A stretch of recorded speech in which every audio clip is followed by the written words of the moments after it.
Ladybird Books. Well-loved tales.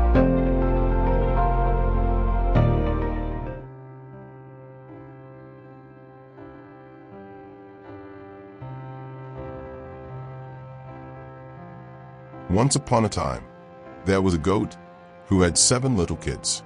She loved them all dearly. Her only fear was that one day the wolf might catch them. One day, the mother goat had to go into the forest to look for food. Before she went, she called her 7 little kids to her. "Dear children," she said, "while I am out, take care that the wolf does not come near you. Keep the door locked. If he gets in, he will eat every one of you. He may disguise himself, but you will know him by his rough voice and black feet." The kids replied, "Dear mother, do not worry. We'll take good care of ourselves." So the mother goat went off into the forest, leaving her kids at home. It was not long before there was a knock on the door. Someone called out, "Open the door for your mother, dear children. She has brought something back for each of you." But the little kids knew that such a rough voice could not be their mother's. "We won't open the door." They cried, "You are not our mother. She has a gentle voice, but yours is rough.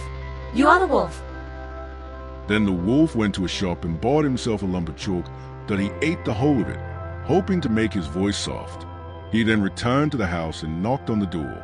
"Open the door for your mother, dear children. She has brought something back for each of you," said the wolf in a gentle voice. As the wolf spoke, he put his black paws on the windowsill. The kids heard the soft voice and thought, at first, that it was their mother's. Then they saw the black paws and cried, "We won't open the door. You are not our mother. She has not got black feet. You are the wolf." At these words, the wolf ran to the baker. "I have hurt my foot," he said. "Rub some dough on it for me." The baker was afraid of the wolf, and so he did as he was told.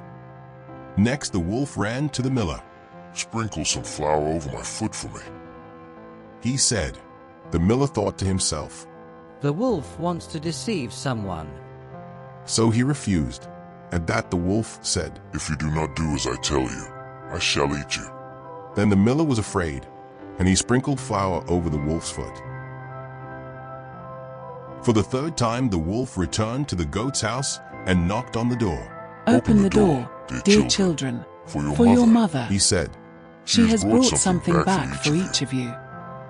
The kids heard the gentle voice, but they were still careful. "First show us your paws," They cried, "so that we may know if you are our dear mother."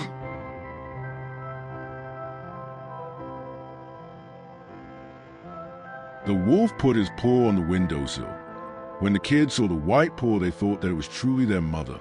They opened the door wide. And there stood the wolf.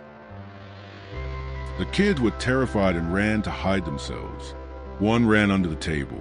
The second jumped into bed. The third into the stove. The fourth into the kitchen. The fifth into the cupboard. The sixth under the washing bowl, and the 7th into the clock case. It did not take the wolf long to find them, and, one after the other, he swallowed them as quickly as possible. The youngest kid, who was hidden in the clock case, was the only one the wolf did not find. After swallowing 6 kids, the wolf felt sleepy. He went out into the meadow and lay down under a tree and was soon sound asleep. Soon afterwards, the mother goat came home from the forest. What a sight met her eyes! The door of the house stood wide open. The tables and chairs had been overturned. The washing bowl had been broken to pieces. The pillows and bedclothes had been pulled off the beds. The mother goat searched for her 7 children, but nowhere could she find them. Then, in despair, she called her kids by their names, one by one. Not one answered until at last she called the name of the 7th kid. When she had called its name, a little voice replied, "Dear mother, I am in the clock case." Overjoyed, she took her little kid out of the clock case. It told her how the wolf had eaten the other 6 kids. When the sad tale was told, the mother goat and the 7th little kid wept together. After a while, the poor mother goat, followed by her 1 little kid, wandered sadly outside into the meadow. There, under a tree, lay the wolf, sound asleep, He was snoring so loudly that the branches of the tree above him shook. The mother goat walked round the sleeping wolf and saw his huge swollen stomach. When she looked more closely, she thought that something was moving and struggling inside his stomach. Goodness me! She cried. Is it possible that my little kids, whom he swallowed, are still alive? Run home quickly, She said to the seventh kid. And bring my scissors and a needle and thread. Then the mother goat cut open the wolf's stomach. At the first small cut she made, out popped the head of one little kid. As she cut further along the wolf's stomach, more and more kids jumped out. Finally, all 6 of them were free and alive.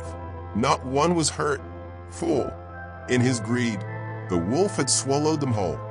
How happy they all were to be together again. The poor mother goat wept again, but this time she wept for joy. The 7 little goats, in their happiness, skipped and jumped around the sleeping wolf soon. However, the mother goat spoke to them. Go and find some big stones, She said. and bring them back to me. So the 7 little goats searched for the biggest stones they could find and took them to where the wolf lay. The mother goat placed as many of the stones as she could inside the wolf's stomach. Then she quickly sewed it together again. The wolf lay snoring the whole time and knew nothing of what had happened. After a very long sleep, the wolf wakened and felt thirsty. So he set off for the well for a drink. As he walked, the stones in his stomach knocked and rattled against each other. Then he cried out, What rumbles and tumbles inside my poor bones? I ate 6 young kids, but they feel like 6 stones. It took him a long time to reach the well, swaying and rumbling as he went. When he got there and bent over the water to drink, the heavy stones in his stomach made him topple over head first. Into the well he fell, with a frightful plop. The goat and her kids, hearing the frightful plop, came running to the well.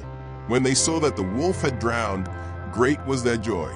They skipped around, crying, The wolf is dead! The wolf is dead! No longer did the mother goat need to be afraid to leave her kids alone when she went to the forest. The end of the wolf and the 7 little kids.